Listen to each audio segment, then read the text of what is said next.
امت کیا پہنچائے گی اسلام کسی کو؟ آج تو ہم محتاج ہیں، لہذا اس کا طریقہ یہی ہو سکتا ہے عملی، پہلے امت کے اندر اس دوبارہ اسلام کو زندہ کیا جائے، پھر یہ کہ یہ امت کھڑی ہو جائے بحیثیت مجموعی اپنی اس ذمہ داری کو ادا کرنے کے لیے۔ نمبر 3، صرف دعوت نہیں، صرف تبلیغ نہیں، صرف امر بالمعروف نہیں، صرف نہی عن المنکر نہیں، بلکہ دین کا قائم کرنا، دین کا غالب کرنا، اللہ کی بڑائی کا نظام نافذ کرنا، اللہ کے کلمے کو سربلند کرنا، اللہ کی بات کو اونچا کرنا، پورے کے پورے دین کو اللہ ہی کے لیے کر دینا، عملاً یہ تیسری ذمہ داری ہے۔ اب میں صرف آج ذرا وقت زیادہ لگ رہا ہے، مجھ سے کہا گیا تھا کہ کچھ لوگ کہتے ہیں 3 گھنٹے تقریر کیا کریں ڈاکٹر صاحب، اب وہ اتنا تو خیر میرے اندر دم نہیں ہے، لیکن یہ کہ آج کچھ ضرورت ہے کہ میں تھوڑا سا آپ سے مزید وقت لوں۔ میں نے کہا تھا کہ بات جہاد تک مجھے پہنچانی ہے، وہ جہاد کیا ہے؟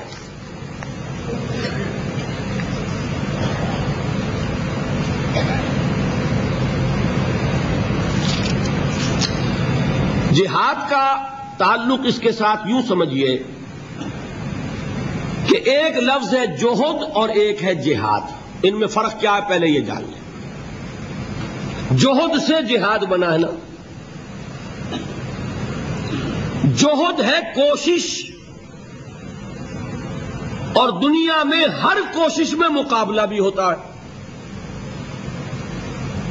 ایک پوسٹ جو ہے اناؤنس ہوئی ہے، ایڈورٹائز ہوئی ہے، آپ بھی کوشش کر رہے ہیں کہ یہ مجھے ملے، وہ بھی کوشش کر رہا ہے مجھے ملے، آپ اپنی سی سفارش کا زور لگا رہے ہیں، آپ نے اس نے کوئی اور سفارش، یہ سارا کیا ہو رہا ہے؟ اس کا نام جہاد ہے۔ جب کوشش میں مقابلے کا رنگ پیدا ہو جائے تو وہ جوہد سے جہاد بن جاتا ہے۔ اسی طریقے سے قتل اور قتال ہے۔ قتل یک طرفہ عمل ہے، کوئی شخص جا رہا تھا، کسی نے شوٹ کر دیا، قتل کر دیا، 2 آدمی آمنے سامنے ہو گئے ایک دوسرے کو مارنے کے لیے، اسے کیا کہیں گے؟ یہ قتال ہے۔ اب قتال کے معنی جنگ، جنگ میں 2 گروہ ایک دوسرے کے سامنے، وہ اس کو مارنے کے در پہ، یہ اس کو مارنے کے در پہ، یہ کیا ہو گیا؟ قتال۔ اور ایک طرفہ عمل ہوگا تو وہ قتل، یک طرفہ کوشش ہوگی جوہد، اور جوہد کا جوہد سے جب ٹکراؤ ہو جائے گا تو وہ کیا؟ جہاد۔ اتنی بات تو سمجھ لی آپ نے۔ اب نوٹ کیجئے، ہر مرحلے پر مقابلہ ہے۔ آپ صرف اللہ کا بندہ بننا چاہتے ہیں، 3 مقابلے کرنے پڑیں گے۔ سب سے پہلے کس سے مقابلہ کرنا ہوگا؟ اپنے نفس سے۔ وہ جو کل شعر سنایا تھا کہ مسجد تو بنا دی شب بھر میں ایما کی حرارت والوں نے، من اپنا پرانا پاپی ہے برسوں میں نمازی بن نہ سکا۔ کوئی شخص رشوت پیش کر رہا ہے، حرام شے ہے، نفس کیا کہتا ہے؟ لے لو، کہتا ہے کہ نہیں؟ اور بڑی پٹیاں پڑھاتا ہے کہ یہ سارا تقویٰ کا حیضہ تمہیں ہو گیا ہے، فلاں حاجی ہے، فلاں وہ ہے، وہ بھی لیتا ہے، اور فلاں ضرورت رکی پڑی ہے، بچے کی فیس نہیں گئی ہے، بیوی کو اتنا عرصہ ہو گیا ساڑی کی فرمائش کرتے ہوئے ساڑی نہیں خریدی گئی ہے، یہ ساری پٹی پڑھائے گا نفس کے نہیں۔ اب اگر آپ مقابلہ کر سکتے ہیں نفس کا تو بچیں گے، مقابلہ نہیں کر سکتے مار کھا جائیں گے، یہی ہوگا کہ نہیں؟ اذان کا وقت آ گیا، اذان سن لی آپ نے، لیکن پھر نفس نے کہا ابھی اور سو، آپ نے کروٹ لی اور کپڑا خوب ٹھیک کیا اور غین ہو گئے۔ اگر آپ اس نفس کے تقاضے کو اس وقت رد کر سکتے، طاقت آپ میں اتنی ہوتی تو آپ کھڑے ہوتے مسجد کی طرف جاتے۔ گویا کہ بندگی رب کے لیے سب سے پہلا جہاد کس سے کرنا ہوگا؟ نفس۔ اچھا، نفس اکیلا نہیں ہے، اس کے پیچھے ایک بہت بڑا بدماش ہے، وہ شیطان لعین، وہ اسے اکساتا رہتا ہے، پھونکے مارتا ہے، الذی یوسوس فی صدور الناس، اشتعال پیدا کرتا ہے، پٹیاں پڑھاتا ہے، برائی کو مزین کرتا ہے، بے حیائی کو فیشن کا نام دیتا ہے، ناچ گانے کو وہ کلچر کا نام دیتا ہے، یہ سارا کچھ کر رہا ہے۔ تو اگر شیطان سے مقابلہ نہیں کر سکیں گے تو اللہ کی بندگی کر سکیں گے؟ تیسری چیز، معاشرہ بگڑا ہوا ہے، بگڑے ہوئے معاشرے کا ایک دباؤ ہے آپ پر۔ یہ بالکل ایسے جیسے ایک ہجوم ایک طرف جا رہا ہو تو ادھر جانا آسان اور مقابلے میں جانا بہت مشکل، زور لگانا پڑے گا نا۔ تو معاشرے کا رخ کچھ اور ہے، آپ کا رخ کچھ اور ہے۔ معاشرہ نہ خدا کو جانے نہ رسول کو جانے، آپ چاہتے ہیں اللہ اور اس کے رسول کے حکم پہ چلنا، کشمکش کرنی پڑے گی کہ نہیں؟ بہت پیارے ہیں وہ مصرے، زمانہ بات و نہ سازت تو با زمانہ ستیز۔ زمانہ تمہارے ساتھ اگر موافقت نہیں کر رہا، زمانے سے جنگ کرو۔ اور بے غیرت اور بے حمیت اور بودے اور بزدل اور کچے لوگوں کا اصول کیا ہے؟ زمانہ بات و نہ سازت تو با زمانہ بساز۔ زمانہ تمہارے ساتھ موافقت نہیں کرتا، بھائی تم زمانے کے رنگ میں رنگے جاؤ۔ آسان راستہ کون سا ہے؟ زمانہ تمہارے رنگ میں نہیں آتا، تم اس کے مطابق ڈھل جاؤ، کوئی تکلیف ہوگی؟ اور زمانہ تمہارے ساتھ اگر موافقت نہیں کر رہا، تم زمانے سے لڑو، تکلیف آئے گی کہ نہیں؟ تین جہاد کرنے پڑیں گے تو انسان اللہ کا بندہ بن سکے گا۔ بات سمجھ میں آئی؟ اسی لیے جب پوچھا گیا حضور سے ای الجہاد افضل یا رسول اللہ، اے اللہ کے رسول سب سے افضل جہاد کون سا ہے؟ آپ نے فرمایا ان تجاہد نفسک فی طاعت اللہ، سب سے افضل جہاد یہ کہ اپنے نفس سے جہاد کرو، کشمکش کرو، مقابلہ کرو، تاکہ اسے اللہ کا مطیع بناؤ۔ یہ جہاد ہے افضل الجہاد۔ پہلے میں نے کہا تھا پہلی منزل سب سے اہم، تو جو پہلی منزل کا جہاد ہے وہ افضل الجہاد، بالکل 2 اور 2 4 کی طرح کی بات ہے۔ اور اسی کو کہا گیا جہاد اکبر۔ جب آپ غزوہ تبوک سے واپس آئے ہیں، آپ نے فرمایا مسلمانوں یہ نہ سمجھنا جہاد ختم ہو گیا، رجعنا من الجہاد الاصغر الى الجہاد الاکبر۔ وہ تو چھوٹا جہاد تھا جو ہم کرنے گئے تھے کافروں سے خلاف، یہ بڑا جہاد ہے جو مدینے میں رہ کر ہوگا، ہر آن ہوگا۔ وہ تو کبھی ہوتا ہے کبھی نہیں ہوتا، یہ ہر وقت ہوتا ہے، ہر صبح ہوتا ہے، ہر رات ہوتا ہے، ہر شام ہوتا ہے، ہر لحظہ ہوتا ہے، ہر وقت کشمکش ہے خیر و شر کی، حلال اور حرام کی، صحیح اور غلط کی، زمانے کی روش اور دین کا تقاضا ٹکرا رہے ہیں۔ آپ اگر اس راستے پر پہلا قدم رکھیں ایک عزم کے ساتھ تو ہوش ٹھکانے آ جائیں گے، دن میں تارے نظر آئیں گے، 14 طبق روشن ہو جائیں گے کہ دین کا نام لینا آسان ہے، چلنا بہت مشکل۔ جمی گویم مسلمانم بے لرزم کے دانم مشکلات لا الہ۔ لہذا افضل الجہاد نفس کے خلاف، نفس کے اس پیچھے کھڑے ہوئے شیطان کے خلاف، اور جو معاشرے کا دباؤ ہے اس کے خلاف، یہ 3 جہاد ہوں گے تو اللہ کی بندگی ہوگی۔ ٹھیک؟ دوسرے نمبر پر آپ تبلیغ کرنا چاہ رہے ہیں اسلام کی،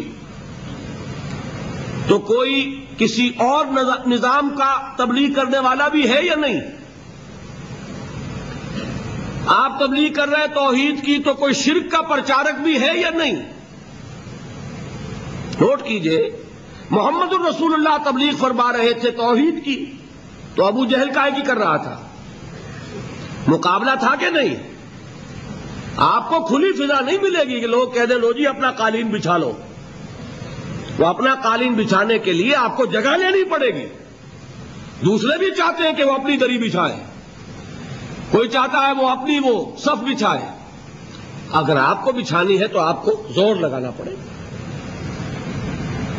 یہ دوسری سطح کا جہاد ہے، تبلیغ میں جہد، تبلیغ میں جان کھپانا، تبلیغ میں مال کھپانا، تبلیغ میں وقت کھپانا۔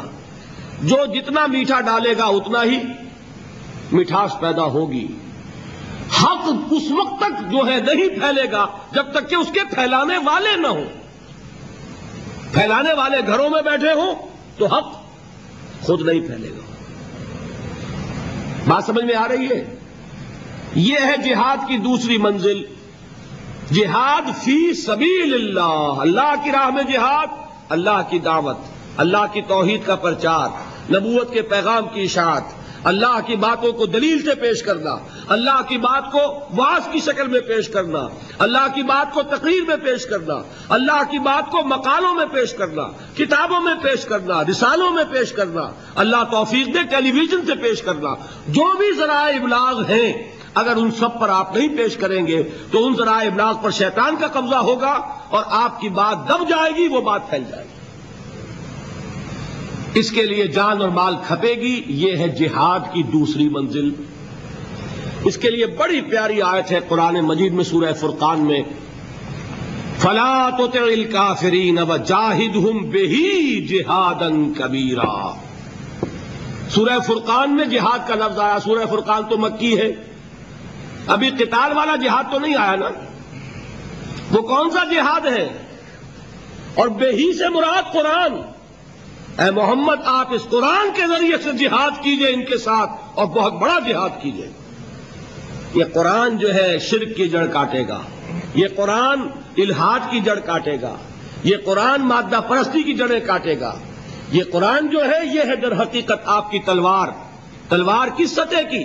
نظریات کے خلاف تلوار، غلط فلسفوں کے خلاف تلوار، غلط نظریات و افکار کے خلاف تلوار جو ہے وہ یہ قرآن ہے۔ اتر کر ہیرا سے سوئے قوم آیا اور ایک نسخہ کیمیا ساتھ لیا۔ اب تیسرے لیول پر جہاد، یہ سب سے کٹھن مرحلہ ہے، اس کو اچھی طرح سمجھ لیجئے، بلند ترین منزل یہ ہے، اللہ کے دین کو قائم کرنے کے لیے جہاد۔ میں ذرا چونکہ بات مختصر کر رہا ہوں، پھر کبھی وقت ہوگا تو اس میں تفصیل کا خاکہ بھروں گا، آج خاکہ مکمل کر دینا چاہتا ہوں۔ میں نے جیسے آپ کو بتایا کہ پہلی منزل پر 3 جہاد ہے، ایسے ہی دوسری پر بھی 3 ہے، لیکن میں اس وقت بیان نہیں کر رہا۔ دوسری منزل کا جہاد سمجھ لیجئے، اس کے 3 جو درجے ہیں وہ بعد میں بیان کروں گا۔ اسی طرح تیسری منزل کے جہاد کو اصلاً سمجھ لیجئے۔ تیسری منزل کا جہاد کیا ہے؟ اللہ کی حکومت قائم کرنے کے لیے جہاد، اللہ کے نظام کو برپا کرنے کے لیے جہاد، اللہ کے دین کے غلبے کے لیے جہاد۔ یہ جہاد سب سے کٹھن ہے، کیوں؟ اللہ کے نظام کو قائم کرنے کے لیے پہلے جو نظام قائم ہے اسے ہٹانا پڑتا ہے، یا 2 نظام رہ سکتے ہیں۔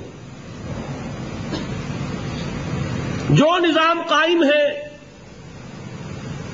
اس میں کچھ لوگوں کے مفادات ہیں، کچھ لوگوں کی چودراہٹیں ہیں، کچھ لوگوں کی قیادتیں ہیں، کچھ لوگوں کی مسندیں ہیں، کچھ لوگوں کا ویسٹڈ انٹرسٹ ہے، کچھ لوگوں کے مفادات وابستہ ہیں۔ کیا وہ برداشت کریں گے کہ وہ نظام ہٹا دیا جائے؟ اچھی طرح سمجھیے، جاگیرداری نظام ختم ہو جائے، جاگیردار کو پسند ہوگا؟ سرمایہ دارانہ نظام ختم ہو جائے، سرمایہ دار اسے پسند کرے گا؟ زمینداری نظام ختم ہو جائے، زمیندار اس کی اجازت دے گا؟ بادشاہی نظام ختم ہو جائے، بادشاہ اس کو پسند کرے گا؟ سوچ لیجئے، جب نہیں کرے گا تو مطلب کیا ہے؟ یہاں تصادم شدید ترین ہوگا۔ تصادم تو ہر مرحلے پر ہے، نفس سے بھی تصادم کرنا پڑا، نظریاتی تصادم دوسرے مرحلے پر کرنا پڑا، خیالات کا تصادم، نظریات کا تصادم، دلیل کا تصادم، برہان کا تصادم۔ یہاں تصادم فزیکل تصادم ہوگا، جسمانی تصادم ہوگا، فزیکل کلین، طاقت کا طاقت کے ساتھ ٹکراؤ، اس لیے کہ یہاں معاملہ ہے مفادات کا۔ ابلیس کی مجلس شورا اقبال کی نظموں میں اردو کلام میں میرے نزدیک ایک اعتبار سے ٹاپ پر ہے، ایک اعتبار سے کیفیات اور احساسات اور تخیلات، اس کے اعتبار سے اقبال کا کلائمیکس جو ہے اردو کی نظموں میں وہ بال جبریل میں ہے، ذوق و شوق۔ لیکن اقبال کا میسج کیا تھا، امت کے نام پیغام کیا تھا، اس اعتبار سے ابلیس کی مجلس شورا اور مغان حجاز میں اس میں اس نے جس طریقے سے اپنے نظریات پیش کیے، ابلیس سے کہلواتا ہے الحذر، آئین پیغمبر سے 100 بار الحذر، حافظ ناموس زن مرد آزما مرد آفرین، موت کا پیغام ہر نوع غلامی کے لیے، نہ کوئی فغفور و غاقہ نہ گدائے رہنشین، فغفور و خاقہ نہ گدائے رہنشین۔ اس سے بڑھ کر اور کیا فکر و عمل کا انقلاب، بادشاہوں کی نہیں اللہ کی ہے یہ زمین، کرتا ہے دولت کو ہر آلودگی سے پاک و صاف، اور منعموں کو مال و دولت کا بناتا ہے امین۔ اسی نظم میں ابلیس اپنے جو حواری ہیں انہیں کہتا ہے نظام کہنا کے پاس مانو یہ معرض انقلاب میں ہے، ہوش میں آؤ، اپنے اس نظام کی حفاظت کرو۔ There is a threat to your system. Your system will be overturned. اور جب نظام بدل جائے گا تو تمہارے مفادات کہاں رہ جائیں گے؟ Gird up your loins, join hands، ہمتوں کو جمع کرو، اس انقلابی آندھی کا مقابلہ کرو۔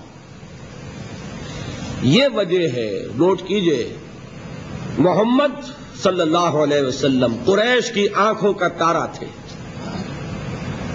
محمد صلی اللہ علیہ وسلم، ان کو الصادق اور الامین کس نے کہا تھا؟ قریش نے۔ اگر محمد الرسول اللہ صرف واعظ کہتے رہتے تو اتنی مخالفت نہ ہوتی۔ محمد الرسول اللہ صلی اللہ علیہ وسلم نے فرمایا مجھے واعظ نہ سمجھنا، میں عدل قائم کرنے آیا ہوں۔ فَلِذَلِكَ فَادْعُ وَاسْتَقِمْ كَمَا أُمِرْتَ وَلَا تَتَّبِعْ أَهْوَاءَهُمْ وَقُلْ آمَنْتُ بِمَا أَنزَلَ اللَّهُ مِنْ كِتَابٍ وَأُمِرْتُ لِأَعْدِلَ بَيْنَكُمْ، میں ظلم کا خاتمہ کرنے آیا ہوں، عدل کو قائم کرنے آیا ہوں۔ لہذا جو اپنے حق سے زائد لے رہے تھے وہ ٹھنڈے پیٹوں برداشت کر سکتے؟ اچھی طرح سمجھ لیجئے، یہ تھی مخالفت کی سبب، یہ ایک انقلابی جد و جہد تھی محمد الرسول اللہ صلی اللہ علیہ وسلم نے، جس کے ذریعے سے انقلاب برپا کیا۔ یہاں جو جہاد ہے اس کے 3 مرحلے ہیں، وہ میں پھر کسی وقت بیان کروں گا تفصیلاً۔ اس کا آخری مرحلہ یہ ہے کہ جان ہتھیلی پر رکھ کر میدان میں آنا پڑے گا۔ یہ دین اس کے بغیر غالب نہیں ہو سکتا، قائم نہیں ہو سکتا۔ میٹھے میٹھے وعظوں سے، ٹھنڈی ٹھنڈی تبلیغ سے، کتابوں کے لکھنے سے، مقالے تحریر کرنے سے بات پھیل سکتی ہے، غالب نہیں ہو سکتی۔ تبلیغ ہو سکتی ہے، اقامت نہیں ہو سکتی۔ اس کے لیے 2 تقاضے پورے کرنے پڑیں گے۔ ایک ڈسپلنڈ جماعت، ڈیڈیکیٹڈ جماعت، تن من دھن دینے والے لوگوں پر مشتمل جماعت، اور وہ جو حکم سنے اور مانے، حکم سنے اور اطاعت کرے، اور وہ جماعت تصادم کے مختلف مرحلوں سے گزر کر باضابطہ جب تک کہ جان دینے کے لیے تیار ہو کر سر سے کفن باندھ کر میدان میں نہیں آئے گی، دین غالب نہیں ہوگا۔ باتیں بہت خطرناک محسوس ہو رہی ہوں گی آپ کو، لیکن بات سمجھیے، اس کا کیا، کہاں پر کیا صورت ہوگی، کیا شکل ہوگی، یہ علیحدہ بات ہے۔ اصولاً پہلے جان لیجئے، کوئی انقلاب دنیا میں نہیں آیا اس کے بغیر۔ کوئی پودا اپنی جگہ نہیں چھوڑتا جب تک کہ خوب جھنجھوڑ کر اس کو آپ کھینچے نہیں۔ کوئی نظام اپنی جگہ چھوڑنے کو تیار نہیں ہوگا جب تک کہ اس کو بے خبول سے اکھاڑا نہ جائے، اور اس کے ساتھ جس جس کے مفادات وابستہ ہے وہ اپنا ایڑی چوٹی کا زور لگائیں گے آپ کی مخالفت میں۔ یہ تصادم جب اس شکل میں آتا ہے جس کا نام قتال ہے، جنگ ہے، آرم کانفلکٹ، مسلح تصادم، جو شروع ہوا غزوہ بدر سے اور عرب کی حد تک ختم ہو گیا غزوہ حنین پر، 6 سال تک وہ مسلح تصادم جاری رہا ہے، تب اللہ کا دین غالب ہوا ہے، مجرد تبلیغ سے نہیں۔ تبلیغ سے جماعت تیار ہوئی، تربیت سے، تزکیے سے وہ صحابہ کرام کی قوت فراہم ہوئی. دعوت، تبلیغ، تربیت، تزکیہ، یہ سب بذریعہ قرآن حاصل. حزب اللہ، اللہ کی جماعت، اور اس جماعت نے پھر تصادم. 3 لفظ سن لیجئے، تشریح بعد میں کروں گا کبھی. Passive resistance, active resistance, armed conflict. کسی بھی انقلابی تصادم کے یہ 3 مراحل ہوتے ہیں. ان تینوں مراحل سے گزر کر اللہ کے دین کو اپنا خون دے کر، اپنی جانیں دے کر اسے غالب کیا ہے. یہاں آ کر جہاد قتال بن جاتا ہے. اب سنیے وہ حدیثیں، ان کا ترجمہ سنا دوں، آج کی بات ختم ہو جائے گی. میں نے آیت پڑھی تھی سورہ حجرات کی، انما المؤمنون الذین آمنوا باللہ ورسولہ ثم لم یرتابوا وجاہدوا باموالہم وانفسہم فی سبیل اللہ. جان لو مومن صرف وہ ہیں جو ایمان رکھے اللہ پر اور اس کے رسول پر، پھر شک میں نہ پڑے اور جہاد کرے اللہ کی راہ میں، اور کھپائے اپنی جانیں بھی اور اپنے مال بھی. اولئک ھم الصادقون. جان لو کہ سچے صرف وہ ہیں. یہ آیت آئی ہے اس آیت کے بعد جو کل بیان ہوئی تھی، قالت الاعراب آمنا قل لم تؤمنوا ولکن قولوا اسلمنا. یہ بدو کہتے ہیں ہم ایمان لے آئے. اے نبی ان سے کہہ دیجئے تم ہرگز ایمان نہیں لائے ہو، بلکہ یوں کہو ہم اسلام لے آئے ہیں، ابھی ایمان تمہارے دلوں میں داخل نہیں ہوا. اس حالت میں بھی اطاعت کرتے رہو گے، اطاعت کلی ہو، اللہ تمہارے اجر و ثواب میں کمی نہیں کرے گا، اس لیے کہ وہ غفور ہے اور رحیم ہے. یہ اس کی شان غفاری اور رحیمی کے صدقے ہے. باقی اگر جاننا چاہتے ہو کہ مومن کون ہے، سوال پیدا ہو گیا نا. جاننا چاہتے ہو مومن کون ہے تو سن لو، انما المؤمنون الذین آمنوا باللہ ورسولہ ثم لم یرتابوا وجاہدوا باموالہم وانفسہم فی سبیل اللہ. مومن تو صرف وہ ہیں جو ایمان لاتے ہیں اللہ پر اور اس کے رسول پر، پھر شک نہیں کرتے اور کھپا دیتے ہیں اپنے مال بھی اور اپنی جانیں بھی اللہ کی راہ میں. صرف یہ لوگ سچے ہیں. آج واضح ہو گیا ایمان اور جہاد کا تعلق. جہاد شرط لازم ہے. جہاد ہے تو ایمان ہے، جہاد نہیں ہے تو ایمان نہیں. ایمان حقیقی، ایمان قانونی نہیں. ایمان قانونی تو اسلام ہے، اسلام کا تعلق اطاعت سے ہے. لیکن ایمان حقیقی ہوگا تو جہاد فی سبیل اللہ ہوگا، جس کی پہلی منزل ہے دعوت و تبلیغ دین میں جان اور مال کا کھپانا. دوسری منزل ہے اقامت دین کی جد و جہد میں اپنی جان اور مال لگا دینا. اس کے لیے حضور کی حدیث سنائی تھی، آمرکم بخمس. حضرت حارث اشعری اس کے راوی ہیں رضی اللہ تعالی عنہ. مسند احمد میں ہے، جامع ترمذی میں ہے، دونوں کے حوالے سے مشکات شریف میں ہے. حضور کیا فرماتے ہیں؟ مسلمانوں میں تمہیں 5 باتوں کا حکم دے کر جا رہا ہوں. ایک بات میں کہا کرتا ہوں، ایک لمحے کے لیے سوچئے. وہ 5 باتیں بھی اللہ کے رسول نے بتائیں، وہ ہر مسلمان کو یاد ہیں. بنی الاسلام علی 5: شہادت اللہ الہ الا اللہ وان محمد رسول اللہ، اقام الصلاۃ وایتاء الزکوٰۃ وصوم رمضان وحج البیت. سب کو معلوم ہے کس کا فرمان ہے؟ محمد الرسول اللہ. وہی محمد الرسول اللہ صلی اللہ علیہ وسلم، اور ان کا ایک فرمان وہ ہے جو آپ کو سنا رہا ہوں. اے مسلمانوں میں تمہیں 5 باتوں کا حکم دے کر جا رہا ہوں. ایک روایت میں اضافی الفاظ ہے اللہ امرنی بہن، اور یہ نہ سمجھنا میں اپنی طرف سے کہہ رہا ہوں، اللہ نے مجھے ان کا حکم دیا ہے. وہ 5 باتیں کیا ہیں؟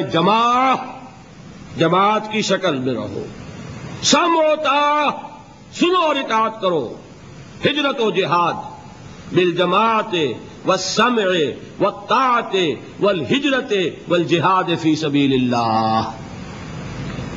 5 باتیں. ذرا اس مجمع میں ہاتھ اٹھائیں وہ حضرات جنہوں نے کبھی یہ حدیث سنی ہو. اندازہ ہوا؟ یہ 300 میں ایک کی اوسط نہیں ہے. کیا وجہ ہے؟ وجہ میں کل بتا چکا ہوں. دین کا ایک حصہ انگریز کے دور میں بھی قائم رہا تھا، وہ ہمیں یاد رہا. انگریز کے دور میں نماز تھی کہ نہیں؟ روزہ تھا کہ نہیں؟ حج تھا کہ نہیں؟ زکوٰۃ تھی کہ نہیں؟ کلمہ شہادت تھا کہ نہیں؟ لہذا یاد ہے. اور دین کا غلبہ تھا کہ نہیں؟ نہیں. غلبہ دین کے تقاضے یاد نہیں. سیدھی سیدھی بات ہے. 200 برس ایک شے ہے ہی نہیں، اس کا نتیجہ تو یہی نکلے گا، کیونکہ یہ تقاضے ہیں غلبہ دین کی جد و جہد کے. وہ تقاضے ہیں بنی الاسلام علی خمس، پہلی چھت کے 5 ستون. پہلی چھت تو ہے، 5 ستون بھی ہے. تیسری چھت آپ کے ذہن سے نکل گئی. اقامت دین کی فرضیت کو آپ جانتے ہی نہیں، لہذا جو اس کے لوازم ہیں وہ کیسے یاد ہوں گے؟ میں نے لکھا بھی ہے کئی تقریروں میں، کیسٹوں میں، شاید سنا بھی ہو. یہ واقعہ میرے ساتھ پیش آیا. یہ حدیث بہت عرصے کے بعد مسلمانوں کو یاد دلائی تھی مولانا ابوالکلام آزاد مرحوم نے. پھر اس حدیث کو کوٹ کیا مولانا ابو العلا مودودی نے. میں نے یہ پڑھی ان کی ایک کتاب میں. یہ مجھے پتا نہیں تھا کہ یہ حدیث کی کون سی کتاب میں. یہ میں آج سے 25 سال پہلے کی بات بتا رہا ہوں. مجھے چاہیے تھی سند کہ یہ حدیث اگر ہے تو کس راوی کی روایت ہے، کون سی کتاب میں ہے. میں نے ایک دارالعلوم کے شیخ الحدیث صاحب سے جا کر سوال کیا، اور میں کس سے کر سکتا تھا، کہ مجھے اس حدیث کا حوالہ چاہیے. وہ اب بھی زندہ ہیں، موجود ہیں، بزرگ ہیں، میں ان کا احترام کرتا ہوں. ان کا جواب یہ تھا کہ الفاظ بہت نامانوس ہیں، یعنی کچھ ذہن میں ہے نہیں، نامانوس سے الفاظ ہیں. اس کے بعد جب مجھے پتا چلا یہ مشکات کی روایت ہے، مسند احمد ابن حنبل اور جامع ترمذی کے حوالے سے مشکات میں، مشکات تو پہلی کتاب ہے جو پڑھائی جاتی ہے حدیث کی. سوال پیدا ہوا کہ یہ کیوں اوجھل ہو گئی نگاہوں سے. جان لیجئے یہ انسان کا ایک خاص فنومینن ہے، جس چیز پر توجہ ہوتی ہے وہی نظر آتی ہے. توجہ نہیں ہے تو آپ گزر جائیں گے اور آپ کو نظر نہیں آئے گی شے. آپ کسی اور خیال میں ہیں، آپ کے سامنے سے کوئی گزر جائے گا، آپ کو نظر بھی نہیں آئے گا کوئی گزر گیا. یہ معاملہ ہوا حضرت عثمان کے ساتھ. حضرت عثمان کسی فکر میں بیٹھے ہوئے تھے، حضرت ابوبکر گزرے، حضرت عمر رضی اللہ تعالیٰ عنہ گزرے، سلام کیا، انہوں نے جواب نہیں دیا. اب یہ ناراض ہوئے اپنے دل میں، جا کے شکایت کی حضرت ابوبکر سے. غالباً حضور کے انتقال کے بعد کا واقعہ ہے، اور حضور کے انتقال کے صدمے میں وہ اس وقت بیٹھے ہوئے تھے.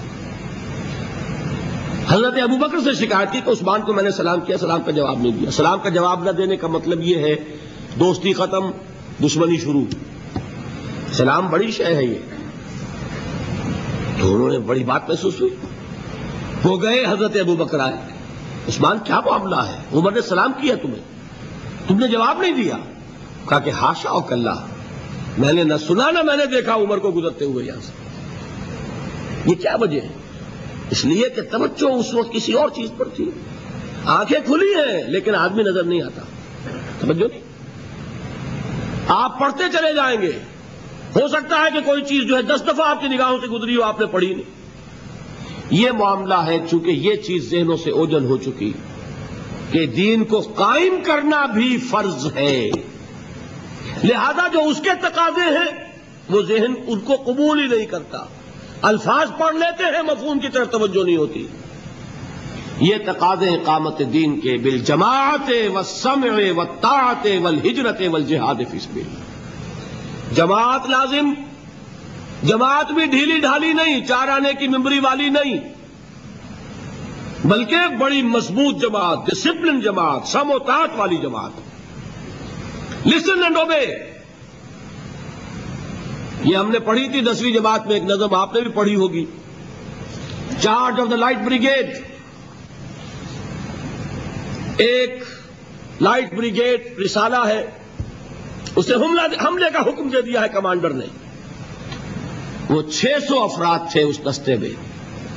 ایک ایک شخص یہ سوچ رہا ہے someone has blundered، کوئی بہت بڑی غلطی ہو گئی ہے، کسی نے بڑا غلط فیصلہ کیا. کیوں؟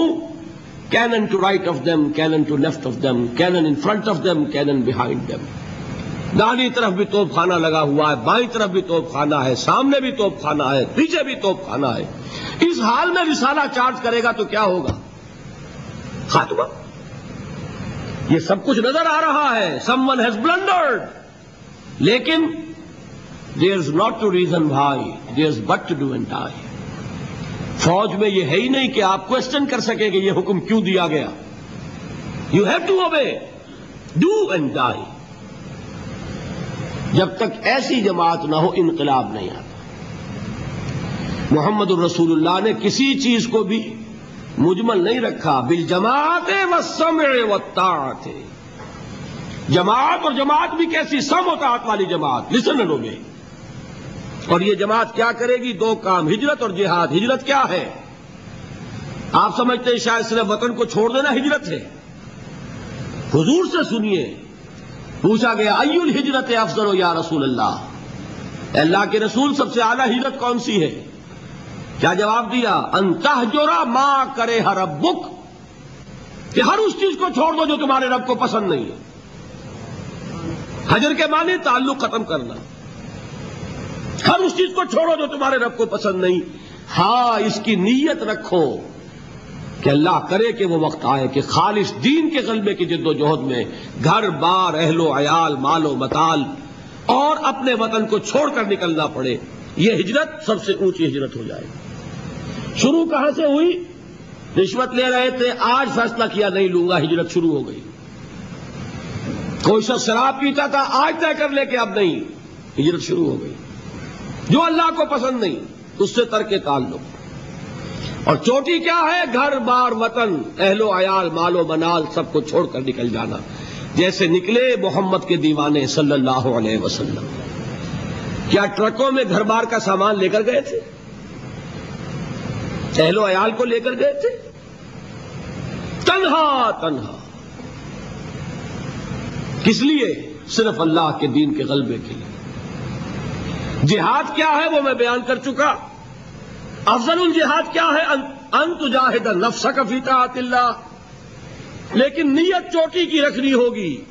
حضور نے فرمایا جو مسلمان مرا اس حال میں کہ نہ اس نے اللہ کی راہ میں کبھی جنگ کی، نہ جنگ کی خواہش رکھی، نہ اس کے دل میں شہادت کی آرزو تھی، فقد مات علی شعبۃ من النفاق، تو وہ ایک قسم کے نفاق پر مرا ہے، ایمان پر نہیں مرا.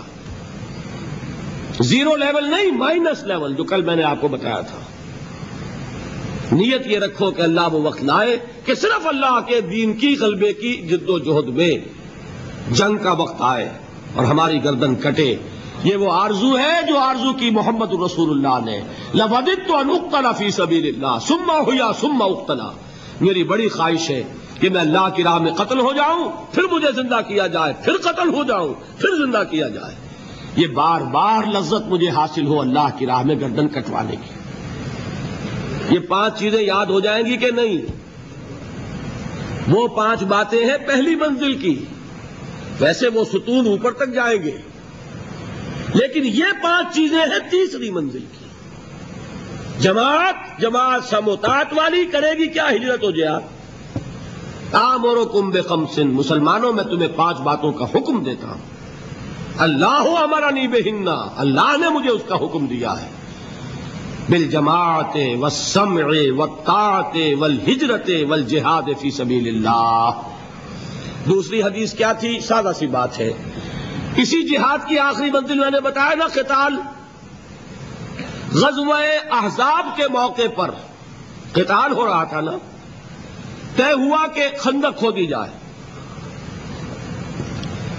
اب پھاوڑے چل رہے ہیں، سنگلاخ زمین ہے، پیٹوں پر پتھر باندھے ہوئے چادروں سے کس کر، اس لیے کہ کئی وقت کا فاقہ ہے. اس مشقت کو آسان کرنے کے لیے ایک شعر الاپ رہے ہیں صحابہ کرام. ویسے تو 2 شعر نقل کیے گئے ہیں. ایک شعر تو ایسا ہوتا تھا کہ پہلا مصرع پڑھتے تھے صحابہ، دوسرا پڑھتے تھے حضور. صحابہ کیا کہتے تھے؟ اللہم لا عیش الا عیش الآخرہ، اے اللہ عیش تو بس آخرت کا عیش ہے. اور عیش اصل میں عربی میں کہتے ہیں زندگی کو. تعیش، یعیش، یعیش کسے کہتے ہیں؟ زندہ باد. تو اے اللہ، زندگی تو آخرت کی زندگی ہے، یہ تو آنی جانی ہے، ختم ہو جانی ہے. اور حضور پھر کیا جواب دیتے تھے؟ فاغفر الانصار والمہاجرہ، اے اللہ ان انصار اور مہاجرین کی مغفرت کر دے. دوسرا شعر وہ ہے جو صحابہ ہی الاپ رہے تھے. یہ آپ کو معلوم ہے کہ بہت مشقت ہو تو اگر ایک ساتھ روشن ہو رہی ہو اور اس کے ساتھ سنکرونائز کرنے کے لیے کچھ پڑھتے جائیں تو ذرا آسانی بھی ہوتی ہے اور چوٹ بیک وقت لگتی ہے تو اس کا اثر زیادہ ہوتا ہے. وہ شعر کیا تھا؟ نحن الذین بایعوا محمدا علی الجہاد ما بقینا ابدا. ہم وہ لوگ ہیں جنہوں نے بیعت کی ہے محمد سے جہاد کی صلی اللہ علیہ وسلم. اب یہ جہاد جاری رہے گا جب تک جان میں جان ہے. جان اور جسم کا رشتہ ٹوٹ جائے ہم سرخرو ہو جائیں گے. جب تک ہے جہاد جاری رہے گا. اس سے ایک بات نوٹ کر لیجئے، بیعت جہاد. اور یہ روایت کس کی ہے؟ یہ شعر کس نے نقل کیا ہے؟ جس سے اوپر حدیث کی کوئی کتاب نہیں، امام بخاری رحمت اللہ علیہ. تیسری حدیث ہے وہ سموتات اور جماعت. حضرت عبادہ ابن صامت فرماتے ہیں رضی اللہ تعالی عنہ، متفقون علیہ روایت بخاری اور مسلم دونوں کی، بایعنا رسول اللہ صلی اللہ علیہ وسلم، ہم نے بیعت کی اللہ کے رسول صلی اللہ علیہ وسلم سے، علی السمع والطاعت، کہ سنیں گے اور اطاعت کریں گے، فی العسر والیسر، تنگی میں بھی آسانی میں بھی، والمنشط والمکرہ، چاہے ہماری طبیعتوں میں آمادگی ہو اور چاہے ہمیں اپنی طبیعتوں پر جبر کرنا پڑے، وعلی اثرۃ علینا، خواہ ہم پر دوسروں کو ترجیح دی جائے، وعلی لا ننازع الامر اہلہ، اور جن کو امیر بنایا جائے گا ہم ان سے جھگڑیں گے نہیں، وعلی نقول بالحق اینما کنا لا نخاف فی اللہ لومۃ لائم، اور اس کی بھی بیعت ہم نے کی تھی کہ حق بات ضرور کہیں گے جہاں کہیں بھی ہوں گے، اور کسی بھی ملامت کرنے والے کی ملامت کے خوف سے زبانوں کو بند نہیں کریں گے. یہ بیعت ہے بیعت سموتات. حدیث متفق علیہ. وہ بیعت ہے بیعت جہاد، حدیث بخاری کی. یہ چیزیں مل کر کیا بنا؟ جماعت. آمرکم بخمس بالجماعت والسمع والطاعت والہجرت والجہاد فی سبیل اللہ. اس سے جو قوت وجود میں آتی ہے وہ ہے اقامت دین کے لیے، غلبہ دین کے لیے، اسلامی انقلاب کے لیے، اللہ کی تکبیر کے لیے، اللہ کا بول بالا کرنے کے لیے، اللہ کے کلمے کی سربلندی کے لیے، پورے نظام زندگی پر اللہ کا غلبہ قائم کرنے کے لیے. یہ 3 لیول ہیں ہمارے فرائض کے، اور یہی 3 لیول ہمارے جہاد کے. مجاہدہ مع النفس، ساتھ ہی شیطان اور بگڑے ہوئے معاشرے سے کشمکش. مجاہدہ نظریات کے خلاف، غلط عقائد کے خلاف، الحاد کے خلاف، شرک کے خلاف، اور مجاہدہ باطل کے ساتھ ٹکراؤ، باطل کی قوت کے ساتھ تصادم، جس کی آخری شکل ہے میدان جنگ. ان اللہ یحب الذین یقاتلون فی سبیلہ صفا کانہم بنیان مرصوص. اللہ کو تو محبت ہے اپنے ان بندوں سے جو اس کی راہ میں جنگ کرتے ہیں صفے باندھ کر، گویا کہ سیسا پلائی ہوئی دیوار ہے. یہ ہے چوٹی، یہ ہے محبوبیت کا مقام، یہ ہے بلند ترین مقام. یہ پہلے بتا چکا ہوں، اہم ترین منزل پہلی اور بلند ترین منزل تیسری. یہ ہے جہاد اور یہ ہے ایمان. بس میں اب اللہ تعالیٰ سے اس دعا کے ساتھ اپنی اس گفتگو کو ختم کر رہا ہوں. دیکھیے 2 چیزیں ہوتی ہیں، فہم صحیح، عمل صحیح. یہ ساری کوشش کا ہے کہ یہ فہم صحیح کی، دین کے تقاضے سمجھ میں تو آئے، دین کے فرائض کا احساس و شعور تو ہو، یہ بھی معلوم ہو کہ ہاں نماز، روزہ اور زکوٰۃ اور حج یہ ستون ہے جس پر 4 عمارتیں، 3 چھتیں کھڑی ہیں. لیکن یہ کہ وہ چھتیں بھی تو سامنے ہو، پہلی بھی ہو، دوسری بھی ہو، تیسری بھی ہو. پھر اللہ تعالیٰ ہمت دے، آغاز کرے انسان تو منزل وہاں اونچی رکھے، نگاہ بلند سخن دل نواز جا پرسوز، یہی ہے رخت سفر میر کارواں کے لیے۔ نگاہ اگر نیچی ہو گئی تو پھر معاملہ خراب ہو جاتا ہے۔ باقی یہ کہ اللہ تعالیٰ کی توفیق سے ہوتا ہے کہاں تک پہنچ پائیں گے، لیکن رکھے نگاہ بلند کہ وہ منزل ہے وہاں تک جانا ہے، وہ ہے ہماری آخری منزل، منزل ما کبریاست، ہماری منزل ہے اللہ کی شان کبریائی، اس شان کبریائی کا نفاذ۔ یہ مجھ سے 2-3 باتیں ذاتی سطح پر پوچھی گئی ہیں، وہ میں بات آپ سے عرض کر دیتا ہوں۔ ویسے سوال جواب کی نشست تو بعد میں ہونی ہے۔ بعض حضرات دریافت کرتے ہیں کہ جب ڈاکٹر صاحب نے اپنا پروفیشن چھوڑ دیا تو اب ذریعہ کفالت کیا ہے؟ بہت دلچسپی ہے لوگوں کو ان چیزوں سے، تو یہ بات سمجھ لیجئے، میں جب پریکٹس کرتا تھا 16 سال میں نے پریکٹس کی ہے، کچھ ایک خاندانی کاروبار بھی تھا، اس میں بھی میری کچھ شرکت تھی۔ اس وقت جو ہے ایک مکان بنایا تھا، اس کا کرایہ اب مجھے مل رہا ہے۔ میری اپنی رہائش جو ہے، ہم نے قرآن اکیڈمی بنائی ہے انجمن خدام القرآن کے زیر اہتمام، اس میں ہے، وہ کرایہ مجھے نہیں دینا پڑتا، اس میں میری رہائش، پانی، بجلی، یہ سب مجھے وہاں پر مفت مہیا ہے، اور میری دال روٹی جو ہے میرے اس کرائے سے چل جاتی ہے۔ اس کو اچھی طریقے سے سمجھ لیجئے۔ باقی یہ کہ یہ درس اور تقریر اور یہ کیسٹ مجھ سے کل کوئی صاحب کہہ رہے تھے، پوچھ رہے ہیں کہ ان سے ڈاکٹر صاحب کو کیا فائدہ ہے، اور یہ جو کوئی یہاں پر کتابیں بکتی ہیں، اچھی طرح جان لیجئے کہ میرا ایک پیسے کا کوئی تعلق ان چیزوں سے نہیں۔ کتابوں کا میں نے پہلے دن عرض کر دیا تھا، میری کتابیں ساری کی ساری بالکل وقف عام ہیں، جو شخص چاہے شائع کرے، مفت تقسیم کرے اپنے ثواب کے لیے تو اس کو اجازت، بیچے اس کو اجازت، مجھے کوئی اعتراض نہیں۔ مجھے کیا ہوگا، انجمن کو کوئی اعتراض نہیں، تنظیم کو کوئی اعتراض نہیں، اس لیے کہ ان سب کا مقصد دین کی تبلیغ و اشاعت ہے۔ جو کوئی چھاپے گا وہ ہمارا مددگار ہے، اس نے اس میں کوئی پیسہ کما لیا تو ٹھیک ہے، کوئی حرج نہیں۔ حج کے لیے جاتے ہوئے بھی تو لوگ کاروبار کر سکتے ہیں آخر، لہذا اگر وہ چھپا کر اس کو اور اس میں اس کو بیچتے ہیں، کوئی نفع کماتے ہیں، مجھے اعتراض نہیں۔ مجھے ایک پیسہ نہیں چاہیے، نہ آج تک کوئی ایک پیسہ اس سے میں نے کمایا، نہ آج تک مجھے اس کی کوئی ضرورت ہے۔ نمبر 2، کیسٹس کا معاملہ ہے۔ میں نے سنا یہاں کوئی پارٹی جو ہے بیچتی رہی ہے، بہت مہنگی بیچتی رہی ہے میرے کیسٹ، تو میرے تو فرشتوں کو بھی پتا نہیں کہ کون ان کو بیچتا ہے۔ ایسے تنظیم کے تحت ہمارا انتظام ہے کیسٹس کا، لیکن کھلی جاتا اور کیسٹ کو روک بھی کون سکتا ہے؟ ایک آپ لے جائیں، 100 بنا لے کل، تو کیا اس کے اوپر کسی کی پابندی ہے؟ بہرحال کسی بھی اعتبار سے میرا ایک پیسے کا تعلق بھی نہ ان کیسٹ سے ہے نہ ان کتابوں سے۔ ایک سوال یہ پوچھا گیا ہے کہ یہ جب کہیں جاتے ہیں درس و تقریر کرنے کے لیے تو کتنا نذرانہ وصول کرتے ہیں؟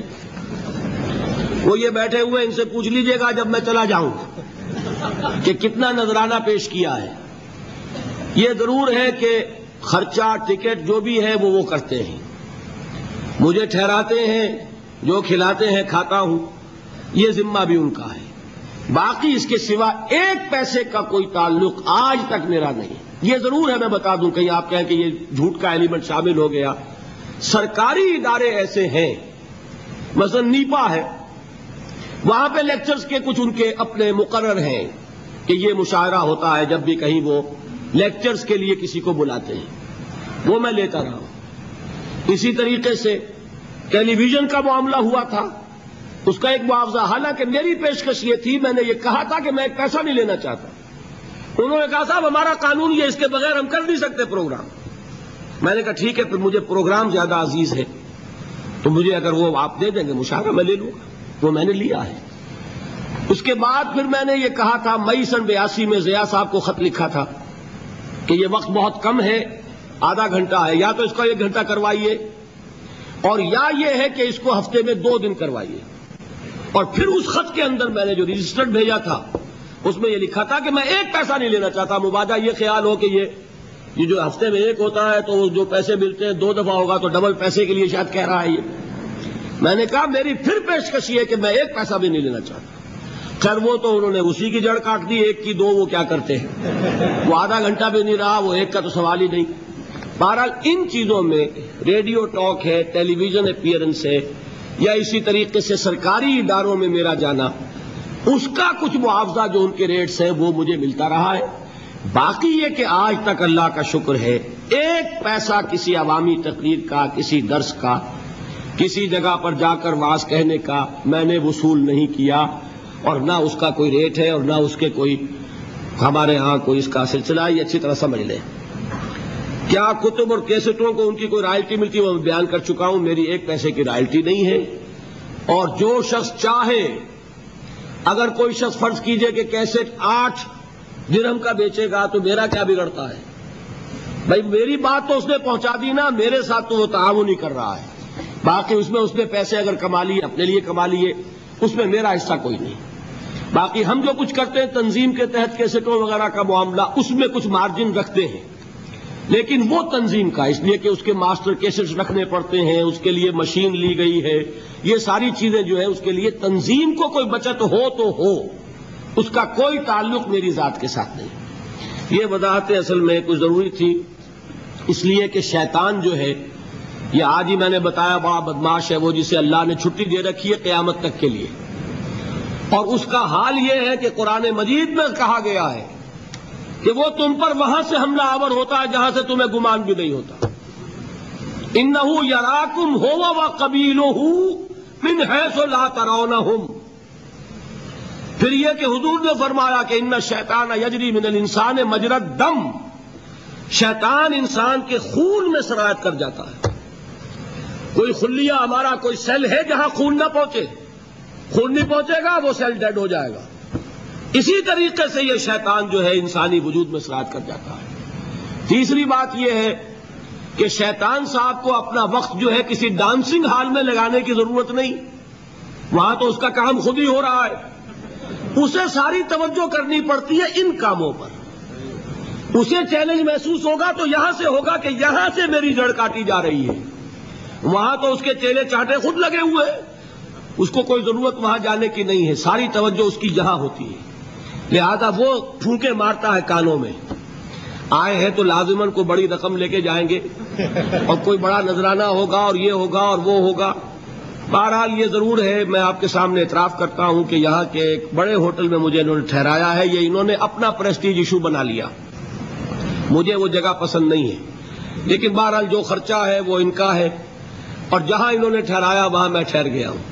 باقی یہ کہ کوئی اس کی اجرت کوئی وَإِنْ أَجْرِيَ إِلَّا عَلَى رَبِّ الْعَالَمِينَ، میرا اجر جو ہے وہ اللہ کے ذمے ہے، میں اسی سے طالب ہوں، اور جو اجرت اور جو اجر اللہ دے سکتا ہے وہ کوئی نہیں دے سکتا۔ تو اللہ تعالیٰ سے میں بھی دعا کرتا ہوں، آپ بھی دعا فرمائیں میرے حق میں کہ اللہ تعالیٰ کسی اور شے کی آلائش کو اس میں شامل نہ ہونے دے، اللہ کے دین کا پیغام صرف اس کی رضا کے لیے پہنچاتا رہوں، بات سمجھاتا رہوں۔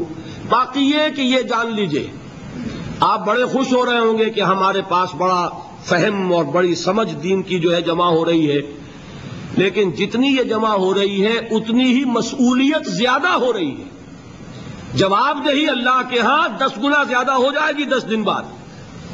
اس لیے یہ آپ اچھی طرح سمجھ لیں کہ یہ انسان سب کچھ جان کر وہیں کا وہیں رہ جائے، زمیں جنبت نہ جنبت گل محمد، تو یہ معاملہ جو ہے بڑے گھاٹے کا معاملہ ہے۔ آپ سمجھئے، غور کیجئے، اللہ سے توفیق مانگیے کہ جو بات سمجھ میں آئے۔ میں نے وہ حدیث آپ کو سنائی تھی، 5 سوال ہوں گے، عن عمرہ فیما افنا وعن شبابہ فیما ابلا، عمر کا حساب دو، 80 برس بتا کر آئے کہاں بتائی، خاص طور پر جوانی کے دن کہاں گزارے، کہاں گلائی جوانی، وعن مالہ من این اکتسبہ وفیما انفقہ، مال کے بارے میں بتاؤ کہاں سے کمایا تھا، کہاں خرچ کیا تھا، پائی پائی کا حساب، وعما عمل فیما علم، جو علم حاصل ہوا اس میں عمل کتنا کیا۔ تو آپ کو یہ ضرور سوچنا چاہیے کہ آج جو ذمہ داریوں کا تصور آیا ہے اس کو ذہن میں پکائیے اور اللہ تعالیٰ سے توفیق طلب کیجئے کہ اللہ تعالیٰ ان کو عملاً اختیار کرنے کی اور ادا کرنے کی توفیق عطا فرمائے۔ اقول قولی ھذا واستغفر اللہ لی ولکم ولسائر المسلمین والمسلمات۔